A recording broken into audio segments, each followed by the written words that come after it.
Assalamualaikum warahmatullahi wabarakatuh. Ensiklopedia Al-Fatih kembali ke hadapan Anda untuk berbagi info Islami. Semoga menginspirasi aktivitas Anda hari ini.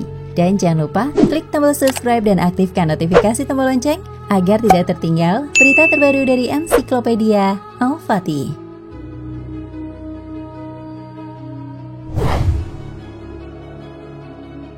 Allah mengangkat Nabi Syuaib menjadi seorang nabi dan mengutusnya ke negeri Madian.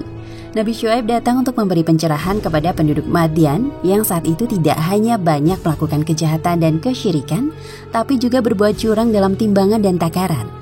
Mereka juga melakukan kecurangan dalam bekerja sama dan senang mengambil hak orang lain. Nabi Syuaib datang untuk mengajak mereka kembali pada kebenaran, menyembah hanya kepada Allah dan memerintahkan untuk berbuat jujur, serta tidak merugikan orang lain saat bermuamalah.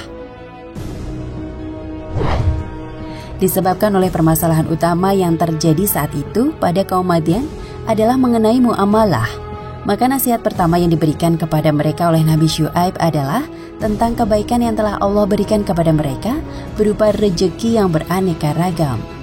Sesungguhnya dengan semua itu mereka tidak perlu sampai menzolimi sesama manusia, terutama dalam urusan harta. Nabi Syuaib juga mengancam mereka dengan azab yang akan diterima di dunia dan akhirat nanti akibat perbuatan mereka. Namun nyatanya semua nasihat Nabi Syuaib dibantah oleh mereka dan malah mengejeknya. Mereka adalah kaum yang keras kepala. Meski Nabi Syuaib mencoba meyakinkan berkali-kali dengan firman Allah, mereka tetap pada keputusannya, tidak ingin berubah dan menyembah apa yang sebelumnya nenek moyang mereka sembah. Peristiwa ini dikisahkan dalam Al-Quran surat Hud. Penduduk Madian berkata, "Hai Syuaib, apakah sholatmu, agamamu, menyuruhmu agar kami meninggalkan apa yang disembah oleh bapak-bapak kami, atau melarang kami memperbuat apa yang kami kehendaki tentang harta kami? Sesungguhnya kamu adalah orang yang sangat penyantun lagi berakal." Kemudian Nabi Syuaib mencoba meyakinkan mereka, "Hai kaumku, bagaimana pikiranmu jika aku mempunyai bukti yang nyata dari Robku dan dianugerahkan kepadaku daripadanya rizki yang baik? Patutkah aku menyalahi perintahnya?" Nabi Syuaib juga mengancam mereka dengan azab-azab yang telah terjadi pada kaum sebelumnya.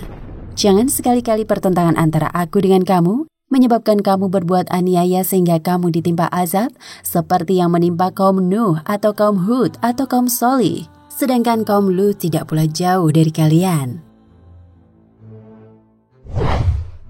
Bahkan beliau menawarkan kepada mereka agar bertaubat dan membangkitkan keinginan mereka untuk bertaubat. "Dan mohonlah ampunan kepada Rob kalian, kemudian bertaubatlah kepadanya. Sesungguhnya Robku Maha Penyayang lagi Maha Pengasih." Namun semua ini nampaknya tidak berpengaruh bagi kaum negeri Madian. Mereka sangat bersikap keras kepala dan sangat benci untuk menerima kebenaran. Nabi Syuaib sangat direndahkan dan dianggap lemah oleh mereka kaum Madian.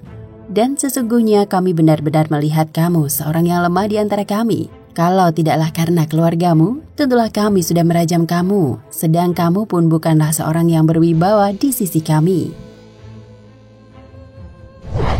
Lalu Nabi Syuaib menjawab, "Hai kaumku, apakah keluargaku lebih terhormat menurut pandangan kalian daripada Allah? Sedangkan Allah kamu jadikan sesuatu yang terbuang di belakangmu? Sesungguhnya Robku meliputi apa yang kamu kerjakan." Sikap mereka yang selalu menangkal untuk menerima nasihat Nabi Syuaib membuat Nabi pilihan Allah ini seperti menyerah atas sifat keras kepala mereka. "Hai kaumku, berbuatlah menurut kemampuanmu, sesungguhnya aku pun berbuat pula. Kelak kamu akan mengetahui siapa yang akan ditimpa azab yang menghinakan dan siapa yang berdusta. Dan tunggulah azab Allah, sesungguhnya aku pun menunggu bersama kalian," kata Nabi Syuaib. Kemudian Allah tidak pernah berdusta. Ia memberi peringatan pada kaum yang lalai. Peringatan azab dan ajakan untuk bertaubat telah diabaikan oleh kaum Madian, kini datang sesuai dengan janji Allah dan seperti peringatan Allah pada kaum sebelumnya. "Dan ketika datang azab kami, maka selamatkan Syuaib dan orang-orang yang beriman bersamanya dengan rahmat dari kami. Sedangkan orang-orang yang zalim dibinasakan oleh satu suara yang mengguntur, lalu jadilah mereka mati bergelimpangan di rumah-rumah mereka." Quran Surat Hud ayat 94.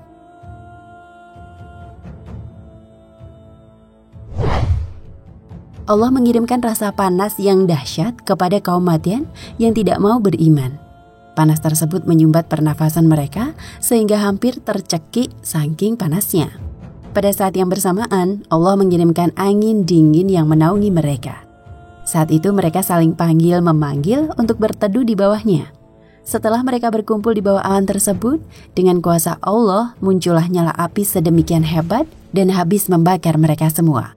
Akhirnya kaum Madian yang tak beriman ini mati dalam keadaan belum bertaubat dan mendapat azab.